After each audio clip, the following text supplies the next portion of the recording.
अस्सलामुअलैकुम। उम्मीद है आप सब खैर खैरियत से होंगे। जहाँ रहें खुश रहें, हैप्पी रहें, हेल्दी रहें। इसी ने एक दुआ के साथ आज की वीडियो का आगाज़ करते हैं और उम्मीद करते हैं कि इंशाल्लाह ये वीडियो आपको बहुत ज़्यादा पसंद आएगी। ये रेसिपी हम बहुत ही आसान तरीके से बनाने वाले हैं। अगर आप पहली दफ़ा भी इसको बनाना चाहेंगे तो इंशाल्लाह हमसे भी बेहतर बना पाएंगे। आपने वीडियो को स्टेप बाय स्टेप फॉलो करना है। तो चलें जी, बिना टाइम वेस्ट किए शुरू करते हैं आज की ये मज़ेदार सी रेसिपी।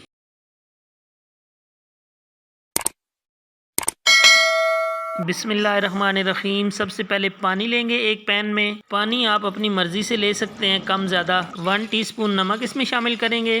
2 टेबलस्पून भर के हमने इसमें ऑयल शामिल कर देना है। पानी उबाल आने पे इसके अंदर माइक्रोनी शामिल कर दी है। यहाँ पे एक दफ़ा इसको हिला लेंगे। माइक्रोनी जो है 1.5 कप शामिल की है। ये जो कटोरी है ये 1 कप के बराबर है। इसको एक दफ़ा हिला के इसके ऊपर कवर रख देंगे। 7 से 8 minute medium to high flame पे इसको उबालेंगे तो ये इंशाल्लाह फुली कुक हो जाएगी। 8 मिनट हो चुके हैं जी। अब इसका कवर उठा दिया है, चेक कर लेते हैं इसको भी। मुझे लग रहा है कि ये इंशाल्लाह बहुत अच्छे से बॉयल हो चुकी है। आपने इसको बहुत ज़्यादा भी बॉयल नहीं कर देना कि बिल्कुल हलवा ही बन जाए। ये अलग अलग दाना इसका रहना चाहिए। इस तरह देखें, ये बिल्कुल कोई भी दाना एक दूसरे के साथ जुड़ा हुआ नहीं है। ये सारे बिल्कुल सेपरेट सेपरेट है। इसी तरह इसको रहना चाहिए। तो यहाँ पे देखें, ये बिल्कुल बेहतरीन जितनी हमें चाहिए थी उतनी ये गल चुकी है। बीच में आपने 1-2 दफ़ा कवर उठा के देखते भी रहना है। 4 टेबलस्पून ऑयल लिया कढ़ाई में। इसमें 6 से 7 जवे लहसुन के थे, उनको बारीक काट के शामिल कर दिया है। 1 से 1.5 मिनट इसको फ्राई करेंगे। 200 ग्राम बोनलेस चिकन इसमें शामिल करेंगे। चिकन की क्वांटिटी आप कम ज़्यादा भी कर सकते हैं। चिकन को अच्छी तरह 5 से 6 मिनट फ्राई करेंगे ताकि इसके ऊपर गोल्डन ब्राउन कलर आ जाए।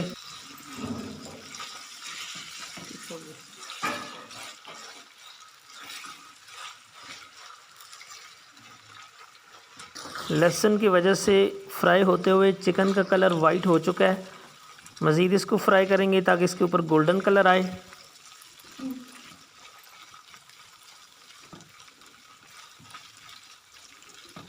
यहाँ पे आप देख सकते हैं कि चिकन का कलर अच्छी तरह चेंज हो चुका है। इसके अंदर जो लहसुन है वो भी गोल्डन हो गया। इससे ज़्यादा आपने नहीं पकाना वरना लहसुन जो है वो काला हो जाएगा। फ़ौरन से हम इसमें गाजर शामिल करेंगे। 1 कटोरी ली है, ये इसके अंदर शामिल करके इसको 2 से 3 मिनट के लिए इसको भी हमने पकाना है। गाजरों को पहले हम इसलिए डाल रहे हैं कि गाजर को गलने में थोड़ा ज़्यादा टाइम लगता है, जबकि दूसरी सब्जियों को गलने में ज़्यादा टाइम नहीं चाहिए। इसके ऊपर प्यूरी शामिल करेंगे टमाटरों की।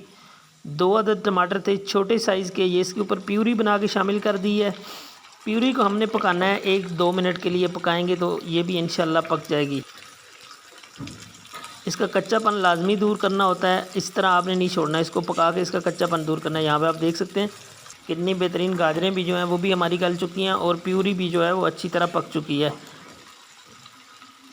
1 कटोरी भर की इसके ऊपर शिमला मिर्च शामिल कर दी है। 1 से 1.5 मिनट इसको पकाएंगे, ज़्यादा नहीं पकाना हमने, जस्ट इसको नरम करना है। क्रंच इसका ख़त्म नहीं होना चाहिए।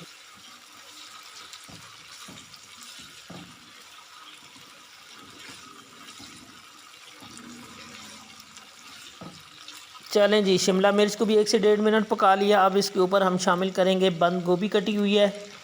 ये छोटे साइज़ का फूल था एक, उसको हाफ़ कट करके हमने इसमें शामिल कर दिया है।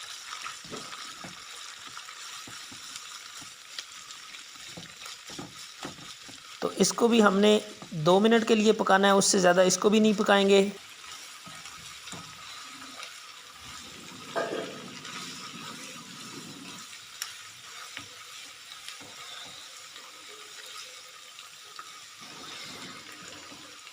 चलें जी, तमाम सब्ज़ियां जो हैं इनको पका लिया। अब इसमें खुश्क मसाला जात शामिल करेंगे। ये एक स्पेशल मसाला है, इसका बाज़ार से मिलता है, ये भी पास्ता का मसाला।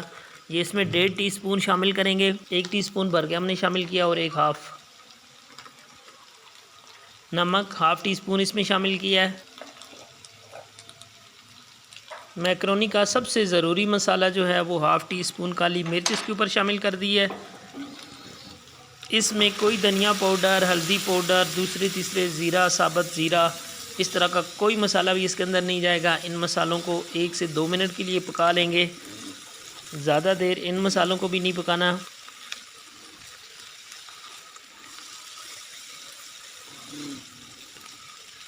मसालों को 2 मिनट के लिए पका लिया। अब इसमें माइक्रोनी जो उबाल के रखी हुई थी वो शामिल कर दी है। माइक्रोनी को जब भी आप उबालते हैं तो उसके ऊपर फ़ौरन ठंडा पानी शामिल करें और उसको किसी खुले बर्तन में निकाल दें।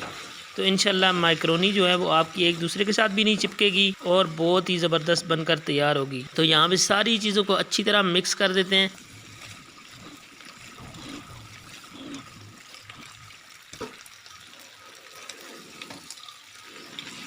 सारी चीज़ों को मिक्स करते हुए 2 से 3 मिनट के लिए पका लिया ताकि एक दूसरे के अंदर इसका फ्लेवर शामिल हो जाए। सबसे आखिर में हम इसके ऊपर कटा हुआ हरा धनिया शामिल कर रहे हैं। बारीक बारीक काटा है, इसको बहुत ही प्यारी लुक देता है और इसका टेस्ट भी बड़ा इन्हेंस करता है। तो ये इसके ऊपर शामिल कर देंगे। फ्रेश लेमन कटा हुआ 1 अदद ये इसके ऊपर शामिल कर देंगे। लेमन की जगह आपके पास सिरका है तो आप सिरका भी 1 टीस्पून इसमें शामिल कर सकते हैं।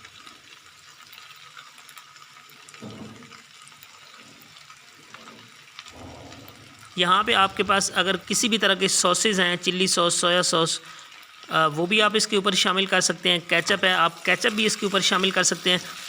हमें ये चीज़ें पसंद नहीं हैं, हमने इसलिए इसके ऊपर ये चीज़ें शामिल नहीं की। तो बहुत ही ज़्यादा सिंपल मसालों के साथ बनाया, लेकिन इसकी खुशबू माशाल्लाह बहुत प्यारी आ रही है, बहुत ही मज़े का।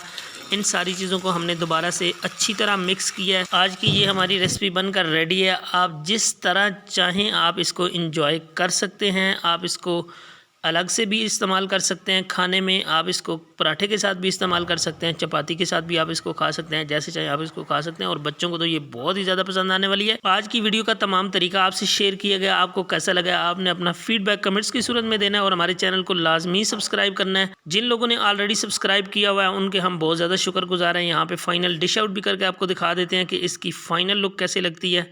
हम उम्मीद करते हैं कि आपने वीडियो को एंजॉय किया होगा। वीडियो पसंद आई है तो अपने फ्रेंड और फैमिली के साथ ज़रूर शेयर कीजिएगा। चैनल को सब्सक्राइब कीजिएगा, साथ में लगे हुए बेल के आइकन को प्रेस कर दें ताकि हर नए आने वाली वीडियो का नोटिफिकेशन आप तक बआसानी पहुंच सके। तो देखते रहें कुन कुकिंग 1 और मुझे दुआओं में याद रखें। दीजिए इजाज़त, अपना बहुत ज़्यादा ख्याल रखिएगा। अल्लाह हाफ़िज़।